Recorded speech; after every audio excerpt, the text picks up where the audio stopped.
तुमच्या प्राणांना कधीही गरज भासली, सुप्रीम फार्मा आहे तुमच्या बरोबर, तेही वर्षभर 365 दिवस। तुमचे पाळीव प्राणी असो किंवा शेतातील मालमत्ता, आम्ही सोपवतो विश्वासासह दर्जेदार औषधी। औषधांचा परिणाम टिकवण्यासाठी आणि तुमच्या सुविधेसाठी आमच्याकडे आहे एसी, थंड आणि आरामदायी वातावरण। मिडनाईट असो किंवा कुठलाही वेळ, इमर्जन्सी सेवेसाठी आम्ही तत्पर। एक कॉल करा आणि मदत लगेच।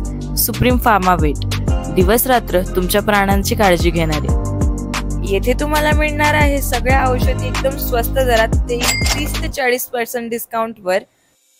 तर शेतकरी मित्रांनो, यायचं कुठे आहे? Supreme pharma, Tarabad road, Rahuri factory. आवाज जनतेचा, लढा सर्वसामान्य जनतेच्या न्याय हक्कांसाठी।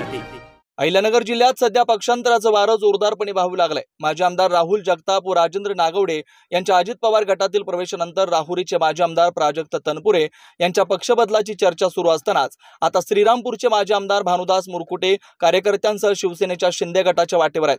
येत्या आठवड्यात उपमुख्यमंत्री एकनाथ शिंदे यांच्या उपस्थितीत प्रवेश करण्याची शक्यता आहे। राज्यात घडलेल्या राजकीय घडामोडीनंतर अनेकांनी वेगवेगळ्या पक्षात प्रवेश केला। राष्ट्रवादी काँग्रेसच्या फुटीनंतर माजी आमदार भानुदास मुरकुटे राष्ट्रवादी अजित पवार गटात प्रवेश करतील अशी चर्चा सुरू होती। मात्र ही चर्चा केवळ चर्चाच राहिली। गेल्या काही दिवसांपासून माजी आमदार भानुदास मुरकुटे शिवसेना शिंदे गटात प्रवेश करण्याची शक्यता होती, मात्र त्याला मुहूर्त सापडला नाही। आता तो योग जुळून आला असून माजी आमदार मुरकुटे हे आपल्या कार्यकर्त्यांसह येत्या आठवड्यात चर्चा करणार असल्याचं राजकीय वर्तुळात बोललं जात आहे। माजी आमदार भानुदास मुरकुटे व त्यांचे नातू नीरज मुरकुटे यांनी उद्योगमंत्री उदय सामंत यांची भेट घेतली आहे। प्रवेशही निश्चित झाला असल्याचं समजतंय।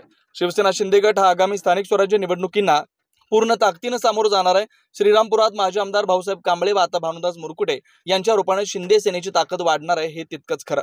नवनवीन घडामोडी आणि सत्य बातमी पाहण्यासाठी आजच आमच्या YouTube चॅनलला सबस्क्राइब करा, शेअर करा आणि लाईक नक्की करा।